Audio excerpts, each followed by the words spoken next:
बंगाल का माहौल खराब करने के लिए হুমায়ুন কবির ব্রিগেডের ময়দানে রয়েছেন আমরা দেখতে পাচ্ছি এবং সেখানে हुमायूं जो है बीजेपी का आदमी है, ये बंगाल का माहौल खराब करने मांग रहा है। আমরা নরমাল কারিগরটা কোথায় গাড়ি নিতে পারি কলকাতা পোর্ট কোনো পলিটিক্যাল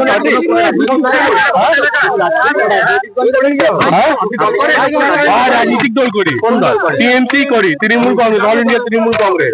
আচ্ছা এখানে কি নিজে আসছে না কেউ? আমি এই ছেলে ক্রিকেট খেলতে। কি নাম আপনার? আমার নাম এমডি আজাদ এবং এমডি আজাদ তিনি বলছেন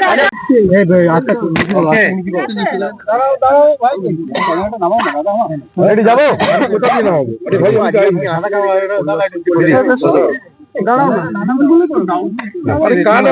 সামনে মানুষ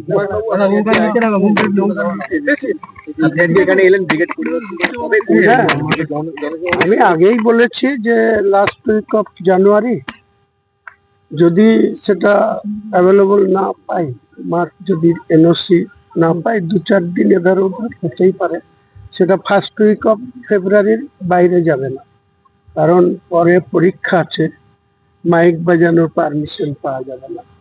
ফেব্রুয়ারিতেই পরীক্ষা আছে মাধ্যমিক, এটার জন্য আমরা আজকেই যাব অফিসিয়ালি, মাঠের ডেট এলে আপনাদের জানিয়ে দেবো। আপনার এই প্রচারের মূল এজেন্ডাটা কি হবে এখান থেকে দাঁড়িয়ে মানুষের কাছে? আপনার একটাই এজেন্ডা, বাংলার মানুষের সঠিকভাবে উন্নয়ন করা। চাকরি বিক্রি করা হয়েছে এই সরকারের নেতৃত্বে, দুর্নীতিতে ডুবে গেছে এই সরকার। মমতা বন্দ্যোপাধ্যায়কে একদিন বাংলার মানুষ 34 বছরের বাম সরকারকে হটিয়ে ভরসা করেছিল, সে সততার প্রতীক ভেবেছিল। আজকে তিনার যে ভেতরের যে তেনার যে উদ্দেশ্য, তিনি 3বার মুখ্যমন্ত্রী হয়েছে, সেই 1952 সাল থেকে যে নির্বাচন, প্রথম থেকে ওনার আগে 2000 বিধান রায় বলুন, ডক্টর সিদ্ধার্থ শঙ্কর রায় বলুন, জ্যোতিবাবু বলুন, আর বুদ্ধবাবু বলুন, তারপরে বাংলার প্রথম মহিলা মুখ্যমন্ত্রী। তার নেতৃত্বে কত রকম দুর্নীতি হয়েছে। আমাদের লজ্জা লাগে যে রাজ্যের ক্যাবিনেটের 2 জন সদস্য ইতিমধ্যে জেল খেটেছে, আরো একজন সদস্য আগামী দিনে জেল খাটবে, চন্দ্রনাথ সিনহা। ওয়েট করবে, সময়ের অপেক্ষা।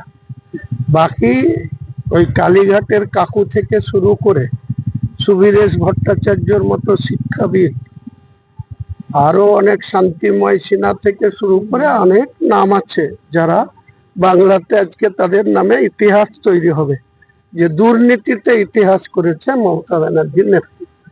সেটা মানুষকে বলবো, মানুষ কোনটা শুনবে কোনটা শুনবে না, কোনটা গ্রাহ্য করবে কোনটা করবে না, সেটা তো মানুষের বিষয়। গণতান্ত্রিক দেশে তো এটাই হয়। মানুষ যদি মনে করে এদের ছুঁড়ে ফেলার দরকার, ছুঁড়ে ফেলবে। মানুষ যদি মনে করে যে আরো এদের চুরি করার জন্য আরেকবার সুযোগ দেবে, তাহলে দেবে। কিন্তু আমি বলবো যারা কতগুলা চুরি করেছে, 10 লক্ষ টার্গেট আমার, 10 লক্ষ। কোনো চমক দেখা যাবে, যেতে পারে কি? চমকের কি আছে? আমি তো ওপেন বলেছি, যারা মমতা ব্যানার্জিকে পরাস্ত করতে চায়, টিএমসি সরকারটাকে উৎখাত করতে চায়, তারা, আমার রাজনৈতিক মেন উদ্দেশ্য হচ্ছে মমতা ব্যানার্জিকে ক্ষমতাচ্যুত করা। আর বিজেপি সাম্প্রদায়িক দল গোটা দেশ চালাচ্ছে, এই বাংলার মানুষের সঙ্গে এরা কোনো কিছু করেনি। 14 বছর, 2014 থেকে আজকে প্রায় 12 বছর মোদিজির গভর্নমেন্ট চলছে। বিজেপির নেতারা এখানকার উন্নয়ন আটকায়, টাকা আটকায়, ওরা ডবল ইঞ্জিন চাই, সরকার চাই। তো বাংলার মানুষ আগামী দিনে তাদের কি জবাব দেয়, আর এই চোরের সরকারটার কি জবাব দেয়, এটা তো একবার সমাবেশের আগে জেলায় জেলায় কোনো ছোট সমাবেশ, হ্যাঁ, আমি তো অন্তত পক্ষে এই যে 20 দিন 22 দিন বাকি থাকবে, আজ 5 তারিখ, মালদা, কুচবিহার, উত্তর 24 পরগনা, হুগলি, হাওড়া, কয়েকটি জায়গায় প্রস্তুতি সভা করব। এমন ভাবে আপনাদের এই সমাবেশে আসাদুদ্দিন ওয়াইসি কি থাকবেন বা আইএসএফ এর কেউ থাকবেন? ওটার জন্য ব্রিগেডের ডায়াসের জন্য ওয়েট করতে হবে। ডায়াসে কে কে থাকবে আপনি ক্যামেরা লাগিয়ে রাখবেন, দেখতে পাবেন। ডায়মন্ড হারবারে কোনো সমাজ করার পরিকল্পনা কেউ ক্ষমতায় আসবে, সেক্ষেত্রে কাকে ক্ষমতায় দেখতে চাইছেন? বা আমরা দল করেছি তো আমরা ক্ষমতায় আসার জন্য, আমাদেরকে একটা সুযোগ দেওয়ার জন্য। বাংলার মানুষ কি দেয়? হ্যাঁ, আমি তো বলেই দিচ্ছি আপনাকে, প্রথমে 135 বলেছিলাম, আজকের দিনে আমি 182টা আসনে আমার প্রার্থী রেডি আছে। শুভেন্দুবাবু বলছেন 220 পাবেন ওরা। হ্যাঁ, শুভেন্দু অধিকারী বলছে 220। পেতে পারে, মানুষ যদি ভোট দেয় পাবে। আগে শুভেন্দু বাবুকে জিজ্ঞেস করুন, 84,000 বুথে 30,000 বুথে ওনাদের বুথ কর্মী থাকে না। শুরুটাই হয় 70% ধরে, 30% ওয়াকওভার দিয়ে দেন। তারপরে ওনারা 220 কোথা থেকে পাবেন সেটা এর আগে তো বলেছিলেন। আপনারা 182। আমার 182টা সিটে আমার টার্গেট। এবার যদি আমাদের কোনো জোট সঙ্গে এসে আরো সংখ্যাটা বাড়ানোর ডিমান্ড করে, তাদের যদি সেই দাবি সঠিক মনে হয়, তাহলে আলোচনা সাপেক্ষে আরো বাড়তে পারে। এখানে সবাই কোনো তারকা থাকবে? এই মুহূর্তে বলতে পারছি না। আমার রাজনৈতিক কর্মীদের নিয়ে, যারা বাংলার মানুষের সুশাসন চায়, বাংলার মুখ্যমন্ত্রী হিসাবে বা সরকার যেটা গঠন হবে, এই দুর্নীতির বিরুদ্ধে আমাদের লড়াই। সেই দুর্নীতি যারা প্রশ্রয় দিতে চায় না, তারা আমাদের সঙ্গে নিশ্চয়ই আগামী দিনে সহযোগিতার হাত বাড়াবে বলে আমার ঠিক বিশ্বাস। আজকে তামিলনাড়ু থেকে বাংলা দখলের ডাক দিচ্ছেন অমিত শাহ, বলছেন 2026-এ বিজেপি সরকার করবে। বললাম তো, উনি তো কদিন আগে এখানে এসেছিলেন, লাস্ট বছরের লাস্ট ডেটা তো উনি তার দলীয় বিধায়ক এমপি কর্মকর্তাদের নিয়ে মিটিং করেছে। এরকম আমরা 2021 সালের আগে স্কিপার 200 পার ডেলি প্যাসেঞ্জারই দেখেছিলাম, বাংলার এই ব্রিগেড থেকে শুরু করে বাংলার প্রত্যেকটা জায়গায়। তো 77-তে থেমে গেছিল।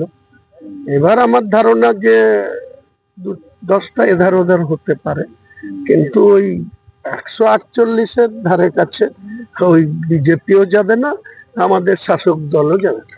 শেষ মৌসুম বেঞ্জিন। শেষ প্রশ্নটা আমি করছি, সেটা হচ্ছে যে আপনি যেটা নিয়ে সামনে এলেন সেটা হচ্ছে বাবরি মসজিদ, সেইটা স্টাইল কি এখন? বাবরি মসজিদের কাজ আমি একটা পেশাদারি কনস্ট্রাকশনকে দিয়ে দিচ্ছি। তারা ব্যাঙ্গালোরের কোম্পানি, অলরেডি তারা কলকাতায় চলে এসছে। আমি রাত্রি 8টার সময় তাদের সঙ্গে বসবো। তারা কালকে সরাসরি আমার স্পটে যাবে, আমি কালকে মেদিনীপুর যাব। পরশুদিন ওনারা থাকবে। আমার যারা ট্রাস্টের লোকজন আছে, তারা 8 বিঘা জায়গা মেজারমেন্ট করা হয়ে গেছে। কাল থেকে 15 জন আমিন, তারা চেন ফেলে মেজারমেন্ট করছে। টোটাল 30 বিঘি জায়গা রেডি। তার মধ্যে ফ্রন্টে NH এর থেকে 80 ফুট ছেড়ে যে মেন স্ট্রাকচার হবে, ইঞ্জিনিয়াররা যাবে, সয়েল টেস্ট করবে। ফেব্রুয়ারির 15 তারিখের আগে আনুষ্ঠানিকভাবে, এখানে কদিন আগে 7ই ডিসেম্বর গীতা পাঠ হয়েছে আপনারা জানেন এই মাঠে। তো আমি বলেছি ওই বাবরি মসজিদের যেখানে শুরু হবে কনস্ট্রাকশন, ওখানে 1 লক্ষ কোরআনের হাফেজ, মুফতি, মৌলানা, কারি তাদের নিয়ে কোরআন পাঠ হবে। তারপরের দিন থেকে আনুষ্ঠানিকভাবে বাবরি মসজিদের কাজ শুরু। তারিখটা 15ই ফেব্রুয়ারির মধ্যে বলছেন? 15ই ফেব্রুয়ারির আগে, 15ই ফেব্রুয়ারির পরে না। সেটা 10 তারিখ হতে পারে, 11 তারিখ হতে পারে, 15 যে কোনো ক্ষেত্রে একটা অনুমতির বিষয় থাকে, সেই জায়গায় নেওয়া, সেই সব তোমার প্রশাসনের তরফ থেকে অনুমতি কিছু পাচ্ছে? মানে এটা আমি যতটুকু নর্মস জানি, আইন জানি, আমার 62 বছর বয়স হয়েছে। আমি নিজে হাতে অনেকগুলা বাড়ি করেছি।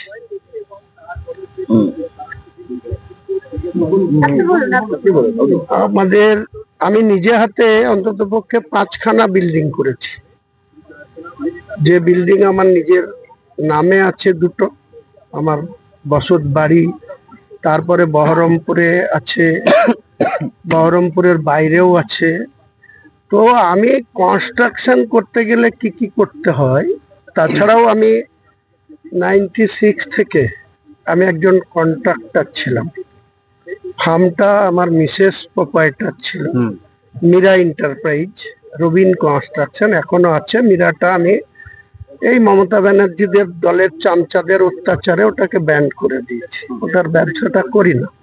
কারণ কাজ নিতে গেলে বামফ্রন্টের আমলে আমরা 96 থেকে 2011 যেসব কাজ করতাম তাতে সমস্যা হতো না, কেউ দাদাগিরিও করতো না, কাউকে অ্যাডভান্স ওয়ার্ক অর্ডার নেওয়ার জন্য পয়সাও দিতে হতো না, তখন ব্যবসাটা করেছি।